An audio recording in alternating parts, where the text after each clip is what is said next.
Намайг Гүлжан гэдэг. Би Дархан аймгийн Дархан сумын 16 дугаар сургууль Орос гэрний багшаар ажилладаг. Хичээлийн явцад Тонгороо сургуулийн аргыг хэрэгжилж байгаамаа. Тонгороо сургуулийн аргын онцлог нь сурвалжлагч болохоор багш нарын байршуулсан видео хичээлийг гэртээ суулгаад ангидаа ирэхдээ тэрийгэ давтаж даалгавар дасгал хийдэг юм аа.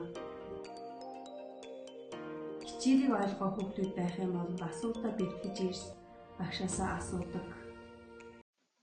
Тонгороо танхимын загвар нь сурагчдад ямар ашиг тустай вэ? Энэхүү загвар нь сурагчдад олон давуу тал ашиг тусыг бий болгодог. Нэгдүгээрт сурагч төвтэй сургалт болно. Тонгороо танхимын загварт зарим багш нар эргэлзээтэй ханддаг гол шалтгаануудын нэг нь хичээлийнхаа бичлэгийг үзэн гэдэгт сурагчдаа итгэх явдал юм. Гэрийн даалгавраа хийдэггүй залхуу сурагчид өөрөө бие дааж шинэ хичээл үзэж чадна гэж эргэлздэг. Тонгороо танхимын загвар нь өөрийн хичээл сургуультай хариуцлагатай хандах төлөвшсөн сурагчдад л өгөөжтэй юм. Нөгөө дээгүүр сурагчдад тийм хэмжээний итгэл үзүүлснээр илүү хариуцлагатай болж цагаа зөв зартуулж сурах, үүргээ биелүүлэхэд нэмтэй байх боломжтой. Хоёрдугаарт өөрийн хурдаар суралцах боломжийг олгоно. Лекцийг видео хэлбэрээр үзэх нь сурагчдад видеог зогсоох, ойлгохгүй хэсгээ олон дахин сонсох, эсвэл мэддэг хэсгээ алгасах зэрэг өөрийн сул болон давуу тал тохируулан суралцах боломжтой. Гуравдугаарт хичээлийг сонирхолтой болгоно.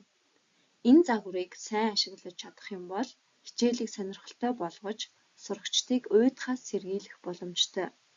Хичээлээ үзэж дууссаны дараа сурагчид ойлголтоо баттгах олон аргыг хэрэглэж болно. Жишээлбэл товч тэмдэглэл хөтлөх, илтгэл тавих, дасгал ажиллах, эсвэл бүтээлч дүрслэлээр ойлгосноо харуулах боломжтой. Тонгороо танхимын загвар нь сурагчдад ангийн ажилд илүү идэвхтэй оролцох боломжийг бий болгож хичээл сургуультай илүү сонирхолтой болгоно. Хичээлийн уйдгартай хэсгийг гэртээ хийж ангидаа байх цаг нь илүү сонирхолтой хөгжилтэй байдаг болвол сурагчид боловсролтой илүү сонирхолтой болж сургуульд явахаас зөрөгшөөхгүй болно. Дөрөвдүгээрт сурагч мэтгэлцэх ур чадварт суралцсан. Сурагчид лекцийг гэртээ урьдчилж үзснээр илүү агуулга бүхий сонирхолтой асуулт бэлдэж ангиараа тэр асуултад хариулах мэтгэлцээ өнгөрүүлснээр тухайн сэдвийг илүү гүнзгийрүүлэн ойлгохоос гадна мэтгэлцэх ур чадварыг давхар хөгжүүлнэ.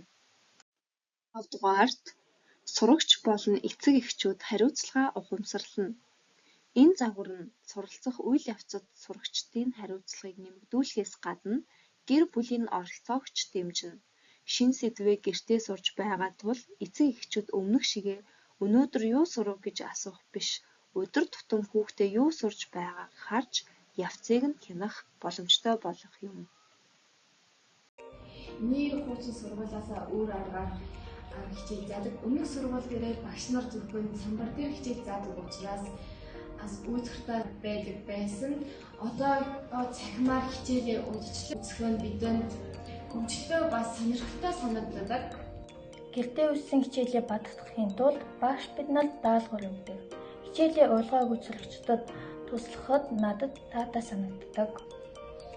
Хичээлээ урьдчилж ирсэн болохоор багшаасаа асуух асуултаа гэртээ мэдж ирдэг. Багш нар сурагч болгонд тулж ажилладаг. Бид хичээлдээ хөгжилтэй байдаг. Орчин үеийн технологиг ашиглаж хичээл хийдэг. Видео хичээлүүд нь сахимд байрсан учраас эсвэгчүүд хүүхдүүдтэйгээ хичээлийг хянах боломжтой. Эзэнт байршуулсан видео хичээлүүдийг судалж асуултаа бэлдэж ирэхэд зөвлөдөг. Уг сургуулийн багш чиглүүлэгч үргийг өсгөдөг.